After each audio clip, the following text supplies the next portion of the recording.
ಶ್ರೀ ಸಾಯಿ ಸಚ್ಚರಿತೆ 8ನೇ ಅಧ್ಯಾಯ. ಮಾನವ ಜನ್ಮದ ಮಹತ್ವ. ಸಾಯಿಬಾಬಾರವರ ಭಿಕ್ಷೆ, ಬಾಯಾಜಾಬಾಯಿಯ ಸೇವೆ, ಸಾಯಿಬಾಬಾರವರ ಶಯನ ಪದ್ಧತಿ, ಕುಶಾಲಚಂದರಲ್ಲಿ ಆತ್ಮೀಯತೆ.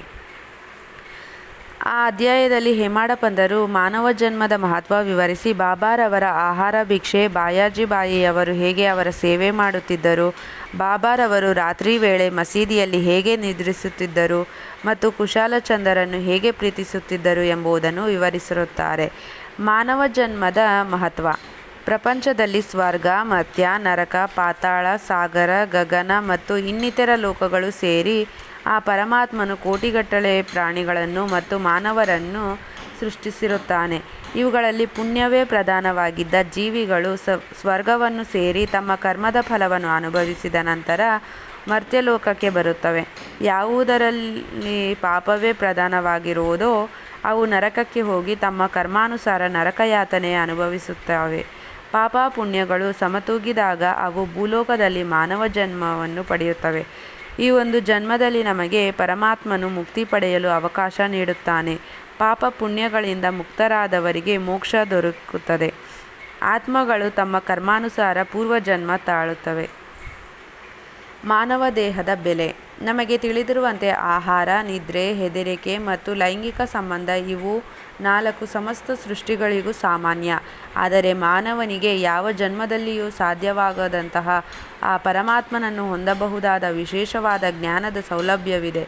ಆದುದರಿಂದಲೇ ದೇವತೆಗಳಿಗೂ ಕೂಡ ಮಾನವನ ಈ ಶಕ್ತಿಯನ್ನು ಕಂಡರೆ ಅಸೂಯೆ. ಮಲ, ಶ್ಲೇಷ್ಮ, ಅಮ ಮತ್ತು ಕೊಳೆ ಇವುಗಳಿಂದ ಕೂಡಿದ ಮತ್ತು ರೋಗರುಜಿನಗಳಿಗೆ ಬಲಿಯಾಗಿರುವ ಈ ಮಾನವ ಜನ್ಮದಂತಹ ಕೆಟ್ಟ ಜನ್ಮ ಇನ್ಯಾವುದಿದೆ ಎಂದು ಕೆಲವರ ಅಭಿಪ್ರಾಯ. ಇದು ಸ್ವಲ್ಪ ಮಟ್ಟಿಗೆ ನಿಜವೇನೋ ಹೌದು. ಈ ನ್ಯೂನತೆಗಳನ್ನೊಳಗೊಂಡಿದ್ದರೂ ಸಹ ಮಾನವ ಜನ್ಮಕ್ಕೆ ಮಹತ್ವ ಹೆಚ್ಚು. ಏಕೆಂದರೆ ಮಾನವನಿಗೆ ಜನ್ಮವನ್ನು ಪಡೆಯುವ ಶಕ್ತಿ ಇದೆ. ಮಾನವನು ಈ ದೇಹದ ಮತ್ತು ಪ್ರಪಂಚದ ತಾತ್ಕಾಲಿಕತೆ, ಇಂದ್ರಿಯ ಭೋಗಗಳಲ್ಲಿ ಜಿಗುಪ್ಸೆ, ಸತ್ಯ ಮತ್ತು ಮಿಥ್ಯದ ಸಾಮರ್ಥ್ಯ ಇವುಗಳನ್ನು ತುಲನೆ ಮಾಡಿ ಆ ಪರಮಾತ್ಮನನ್ನು ಹೊಂದಲು ಸಹಾಯಕವಾದ ಜ್ಞಾನವನ್ನು ಹೊಂದಬಹುದು. ಮಾನವ ಜನ್ಮ ಮಲಮಯ ಎಂದು ಉದಾಸೀನನಾದರೆ ಆ ಪರಮಾತ್ಮನನ್ನು ಹೊಂದುವ ಸೌಲಭ್ಯ ಕಳೆದುಕೊಳ್ಳುತ್ತಾರೆ.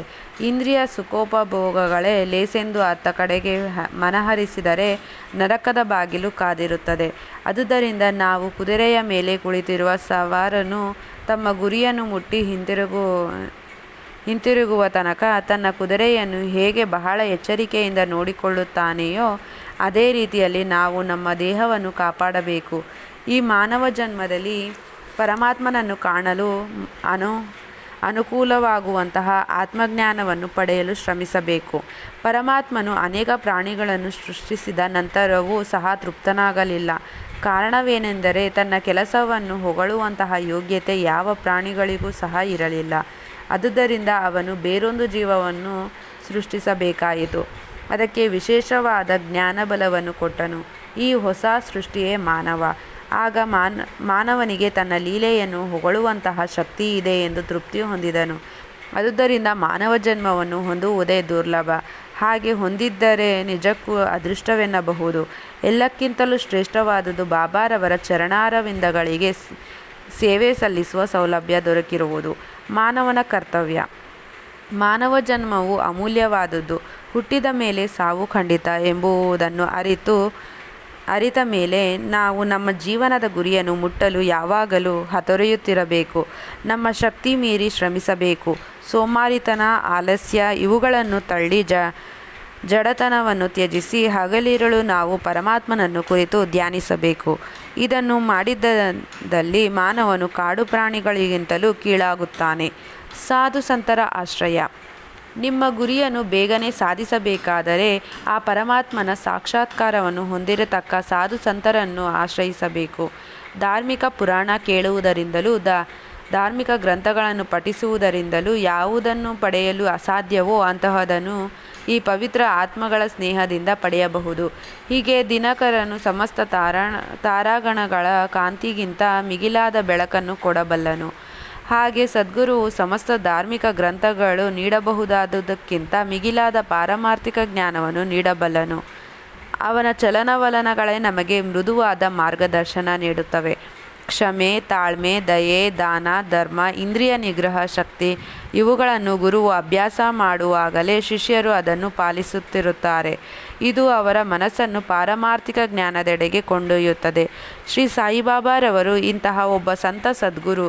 ಅವರು ಬಾಹ್ಯದಲ್ಲಿ ಫಕೀರರಾದರೂ ರಾಗಿ ಕಂಡರೂ ಯಾವಾಗಲೂ ಆತ್ಮದಲ್ಲಿ ತಲ್ಲೀನರಾಗಿರುತ್ತಿದ್ದರು.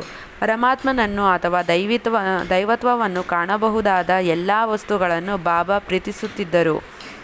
ಸಂತೋಷದಿಂದ ಅವರು ಉಬ್ಬುತ್ತಿರಲಿಲ್ಲ, ಅನಾದೃತವೆಂದು ಕುಗ್ಗುತ್ತಿರಲಿಲ್ಲ. ಧನಿಕನಾಗಲಿ ಭಿಕಾರಿಯಾಗಲಿ ಇಬ್ಬರೂ ಅವರಿಗೆ ಒಂದೇ. ತಮ್ಮ ದೃಷ್ಟಿ ಮಾತ್ರದಿಂದಲೇ ಭಿಕಾರಿಯನ್ನು ಧನಿಕನನ್ನಾಗಿ ಪರಿವರ್ತಿಸುವ ಪ್ರತಿಭೆ ಇತ್ತು.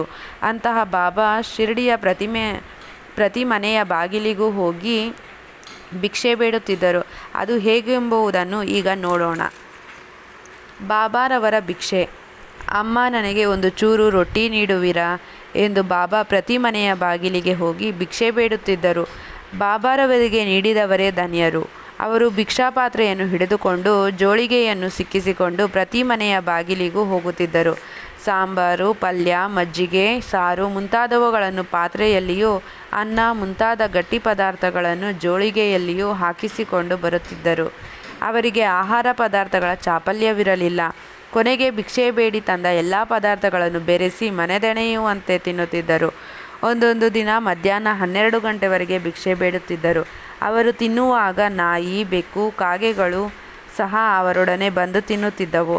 ಆದರೆ ಬಾಬಾರವರು ಅವುಗಳನ್ನು ಓಡಿಸುತ್ತಿರಲಿಲ್ಲ. ಮಸೀದಿಯನ್ನು ಗುಡಿಸಿ ಸಾರಿಸುತ್ತಿರುವವರು ಸಹ 10-12 ರೊಟ್ಟಿ ಚೂರುಗಳನ್ನು ತೆಗೆದುಕೊಂಡು ಹೋಗುತ್ತಿದ್ದರು. ಕನಸಿನಲ್ಲಿಯೂ ಸಹ ನಾಯಿ, ಬೆಕ್ಕುಗಳನ್ನು ಹೆದರಿಸಿ ಓಡಿಸದೇ ಇದ್ದ ಬಾಬಾ ಬಡ ಜನರನ್ನು ಓಡಿಸಬಹುದೇ? ಶಿರ್ಡಿಯಲ್ಲಿಯ ಜನರು ಇವರನ್ನು ಮೊದಲು ಹುಚ್ಚರೆಂದು ತಿಳಿದಿದ್ದರು. ಪ್ರತಿ ಮನೆಯ ಬಾಗಿಲಿಗೆ ಹೋಗಿ ಭಿಕ್ಷೆ ಬೇಡಿ ಜೀವಿಸುವವರನ್ನು ಯಾರು ತಾನೇ ಗೌರವಿಸುವರು? ಅವರು ಬಾಹ್ಯದಲ್ಲಿ ಚಂಚಲರಾಗಿದ್ದರು, ಅಂತರಂಗದಲ್ಲಿ ಮಹಾಜ್ಞಾನಿಗಳಾಗಿದ್ದರು. ಅವರ ಮಾರ್ಗ ಅದ್ವಿತೀಯವಾಗಿದ್ದಿತು. ಕೆಲವರು ಇವರನ್ನು ಮಹಾಜ್ಞಾನಿಗಳೆಂದು ಗೌರವಿಸುತ್ತಿದ್ದರು. ಇದನ್ನು ಉದಾಹರಿಸುವ ಕಥೆಯೊಂದು ಈ ರೀತಿ ಇದೆ. ಬಾಯಾಜಾಬಾಯಿಯ ಸೇವೆ.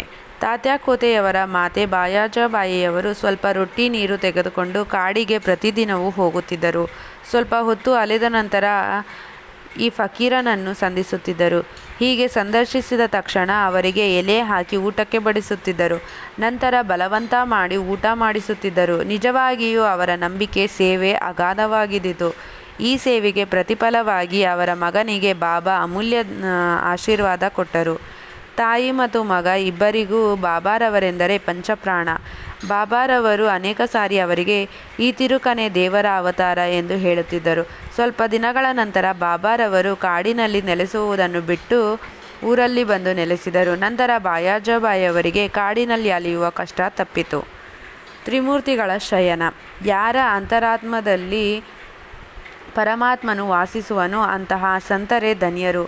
ಇಂತಹ ಸಂತರ ಸತ್ಸಂಗವನ್ನು ಹೊಂದುವ ಮಾನವರು ನಿಜಕ್ಕೂ ಅದೃಷ್ಟಶಾಲಿಗಳೇ ಸರಿ. ತಾತ್ಯಾಕೋತೆ ಮತ್ತು ಭಗತ್ ಮಾಳ್ಸಾಪತಿಯವರು ಸಾಯಿಬಾಬಾರವರ ಸಂಪರ್ಕ ಹೊಂದಿದರು. ಸಾಯಿಬಾಬಾರವರು ಸಹ ಅವರಲ್ಲಿ ಅತ್ಯಂತ ಪ್ರೀತಿ ಇಟ್ಟಿದ್ದರು. ಈ ಮೂವರು, ಒಬ್ಬನು ಪಶ್ಚಿಮಕ್ಕೂ ಮತ್ತೊಬ್ಬನು ಪೂರ್ವಕ್ಕೂ ಮಗದೊಬ್ಬನು ಉತ್ತರಕ್ಕೂ ತಲೆ ಮಾಡಿಕೊಂಡು ಕಾಲುಗಳನ್ನು ಒಂದೆಡೆ ಕೂಡಿಸಿಕೊಂಡು ಮಸೀದಿಯಲ್ಲಿ ಮಲಗುತ್ತಿದ್ದರು. ಅನೇಕ ಸಾರಿ ಮಧ್ಯರಾತ್ರಿಯವರೆಗೂ ಹರಟೆ ಹೊಡೆಯುತ್ತಾ ನಂತರ ನಿದ್ರಿಸುತ್ತಿದ್ದರು. ಒಬ್ಬನು ನಿದ್ದೆ ಮಾಡಲು ಪ್ರಾರಂಭ ಮಾಡಿದರೆ ಮತ್ತೊಬ್ಬನು ಎಚ್ಚರಗೊಳಿಸುತ್ತಿದ್ದನು. ಉದಾಹರಣೆಗಾಗಿ ತಾತ್ಯ ನಿದ್ರಿಸಿದರೆ ಬಾಬಾರವರು ಕೂಡಲೇ ಎದ್ದು ಅವನನ್ನು ಅಲುಗಾಡಿಸಿ ಎಚ್ಚರಿಸುತ್ತಿದ್ದರು. ಮಾಳ್ಸಾಪತಿ ನಿದ್ರಿಸಿದರೆ ಅವರನ್ನು ಅಮಕ್ಕಿ ಎಚ್ಚರಿಸುತ್ತಿದ್ದರು. ಈ ರೀತಿ 14 ವರ್ಷಗಳವರೆಗೆ ತಾತ್ಯಾರವರು ತಮ್ಮ ಮನೆಯನ್ನು ಬಿಟ್ಟು ಬಾಬಾರವರೊಡನೆ ಮಸೀದಿಯಲ್ಲಿ ಮಲಗುತ್ತಿದ್ದರು. ಬಾಬಾರವರ ಪ್ರೇಮ ಮತ್ತು ದಯೆ ಇವುಗಳನ್ನು ವಿವರಿಸಲು ಯಾರಿಂದ ಸಾಧ್ಯ? ತಾತ್ಯಾರವರು ತಮ್ಮ ತಂದೆಯು ಕಾಲವಾದ ನಂತರ ಪ್ರಪಂಚದ ಭಾರ ಹೊರಬೇಕಾಗಿದ್ದುದರಿಂದ ಮನೆಯಲ್ಲಿ ಮಲಗಹತ್ತಿದರು. ರಾಹತಾದ ಕುಶಾಲಚಂದ. ಬಾಬಾರವರಿಗೆ ಶಿರ್ಡಿಯ ಗಣಪತ ಕೋತೆಯವರೆಂದರೆ ಬಹಳ ಪ್ರೀತಿ. ರಾಹತಾದ ಚಂದ್ರಭಾನು ಸೇಠರವರೆಂದರೆ ಅಷ್ಟೇ ಪ್ರೀತಿ ಮತ್ತು ಆಧಾರ. ಶ್ರೀ ಸೇಠರವರು ಗತಿಸಿದ ನಂತರ ಅವರ ಸೋದರಿಯ ಮಗನಾದ ಕುಶಾಲಚಂದ ಅವರನ್ನು ಅದೇ ರೀತಿ ಪ್ರೀತಿಸುತ್ತಿದ್ದರು. ಅವರ ಯೋಗಕ್ಷೇಮವನ್ನು ಹಗಲು ರಾತ್ರಿ ಚಿಂತಿಸುತ್ತಿದ್ದರು. ಕೆಲವು ಸಾರಿ ಸಂಗಡಿಗರೊಂದಿಗೆ ಎತ್ತಿನ ಗಾಡಿಯಲ್ಲಿ ಅಥವಾ ಟಾಂಗಾದಲ್ಲಿ ಆಗಾಗ ರಾಹತಕ್ಕೆ ಬಂದು ಹೋಗುತ್ತಿದ್ದರು. ರಾಹತಕ್ಕೆ ಹೋದಾಗ ಅಲ್ಲಿಯ ಭಕ್ತರು ವಾದ್ಯ, ಮೃದಂಗ ಮೊದಲಾದ ವಾದ್ಯ ವೈಭವದೊಡನೆ ಬಾಬಾ ಅವರನ್ನು ಸ್ವಾಗತಿಸುತ್ತಿದ್ದರು. ನಂತರ ಊರಿನಲ್ಲಿ ಮೆರವಣಿಗೆ ಮಾಡುತ್ತಿದ್ದರು. ಕುಶಾಲಚಂದರು ಬಾಬಾರವರನ್ನು ಮನೆಗೆ ಕರೆದುಕೊಂಡು ಹೋಗಿ ಆಧಾರ್ಯತೀತ ಮಾಡುತ್ತಿದ್ದರು. ಅಲ್ಲಿ ಸ್ವಲ್ಪ ಕಾಲವಿದ್ದ ನಂತರ ಶಿರಡಿಗೆ ಹಿಂತಿರುಗುತ್ತಿದ್ದರು. ಶಿರಡಿಯು ರಾಹತ ಮತ್ತು ನಿಮಗಾವಗಳಿಗೆ ಸಮದೂರದಲ್ಲಿದೆ. ಬಾಬಾ ತಮ್ಮ ಜೀವಮಾನದಲ್ಲಿ ಈ 2 ಹಳ್ಳಿಗಳಿಂದಾಚೆ ಹೋಗಿರಲಿಲ್ಲ. ಅವರು ರೈಲು ಬಂಡಿಯನ್ನು ನೋಡಿಯೇ ಇರಲಿಲ್ಲ. ಆದರೂ ಅವು ಬರುವ ಕಾಲ, ಹೊರಡುವ ಕಾಲ ಎಲ್ಲ ತಿಳಿದಿರುತ್ತಿದ್ದರು.